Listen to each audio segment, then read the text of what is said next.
do some rational equations. Fractions. Yep. Fractions happen. We got to know how to deal with them. So we're going to solve for the given variable. So for our first one here, we have x minus 2 all over 2x plus 1 is equal to x plus 1 all over x. You know it's what we call a rational equation if you got some x's in our denominator. Numbers in the denominator doesn't mean shit. X's in the denominator. But the beautiful thing we have is there's an equal sign. Which means if we multiply both sides of this equation, we can guarantee that we're going to get this thing to solve. So what do we want to multiply this by? What numbers or what thingies? So let's look at all our denominators. We have a 2x, a 1, and an x. What do you think we should multiply this by to make sure all the denominators go away? How about 2x? You know what I mean? So we're going to bring this in. We're going to bring this in. We're going to bring this in. Remember, there's an implied parenthesis around all fractions. Notice I'm just writing everything again. I didn't write any of the 2x's. Now all we're going to do is put 2x next to each one of these with the multiplication. Now we want to clean it up. We want to make sure that all of our frickin' denominators go away so we don't have to deal with fractions. And that's exactly what happens. 2x and the 2x cancels. We go over here, we lose the x's. No more fraction. Now we're left with just that x minus 2. I'm going to remove the parentheses, it's not needed. Plus, and what we got, 2x times 1, so that's 2x, is equal to, now don't lose that 2. 2 times that x plus 1. So let's clean it all up. X plus 2x is 3x minus 2. We bring that in. We distribute in the 2 to both pieces.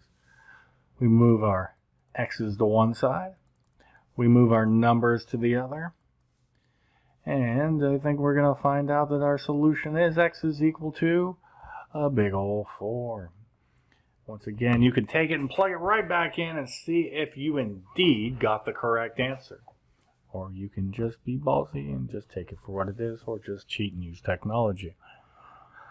Alright, looking for that work though, y'all. And it's amazing, just a simple problem like this can be done in thousands of different ways, not just one way that's found on the internet or on Photomath.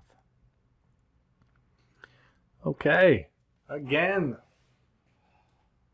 we have variables in the denominator. That was t's. So we have 5 minus 2 over t minus 5 is equal to 3 over t minus 5. Once again, we want to get rid of our parentheses, or we want to get rid of all of our fractions. We want the least common denominator. Dude, it's going to be the t minus 5. We're going to have to hit all 3 terms. Bring it on in. So you're going to have your 5. I'll give it a little bit of space. 2 over t minus 5 is equal to 3 over t minus 5. And now we bring in that t minus 5. We put it next to all of our terms. Look what happens. Let's go. What are we left with?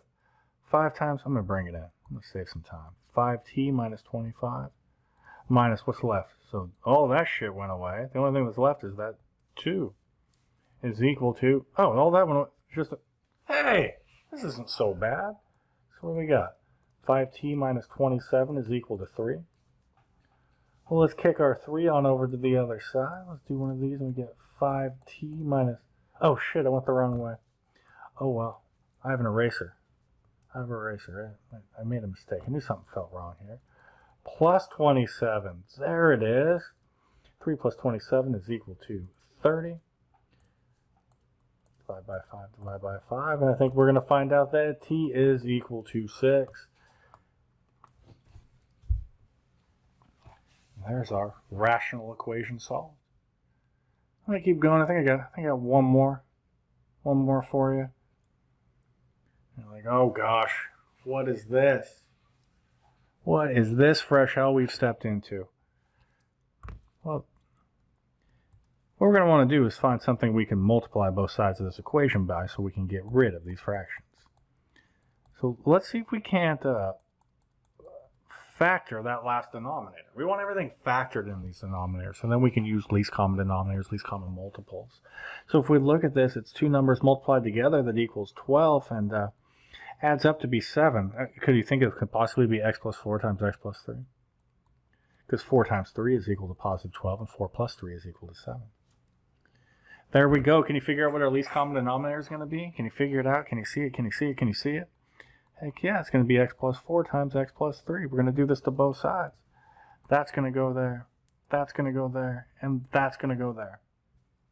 So I'm going to write it out. I can't believe I'm going to do this, but I'm going to. Just to get the point across.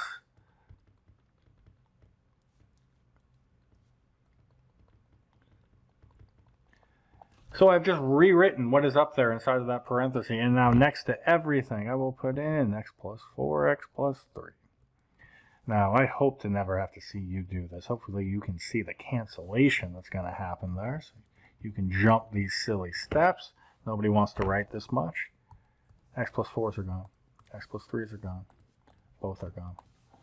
No more frickin' fractions. Everybody happy there. So we have 5 times that x plus 3. Plus, we have that 3 times x plus 4 is equal to 12x plus 19. Come on, dude. Now we're ready. That's not that bad. Let's distribute in our 5. We get 5x plus 15 plus 3x plus 12 is equal to 12x plus 19. Wow. Sorry to lose it there. I was feeling confident for a second. Combine our like terms. 5x's plus 3x's is 8x's. 15 plus 12, I'm pretty sure, is 27. Let's get our x's on one side. Let's get our numbers on the other. I think I'll take this thing this way. I might cheat here. It'll be like 12x minus 8x is 4x. Now, why do I want to do that a second time? Why don't we just subtract out 19 here? And then we're going to be left with, what's 27 minus 19? Is that 8? I think that's 8. And then we divide by 4 on both sides, and we're going to find out. I think the x is going to be equal to, there would be 2. Solving radical equations. We're trying to get rid of the dang denominators. Least common denominator, multiply both sides. Clean that shit up. Makes life easier. We're going to deal a little bit with this once we get to our third exam. We're going to need to be able to play these games, except it's not going to be x's or t's. It's going to be words. It's going to be sines and cosines. So practice, practice. Hope it helps.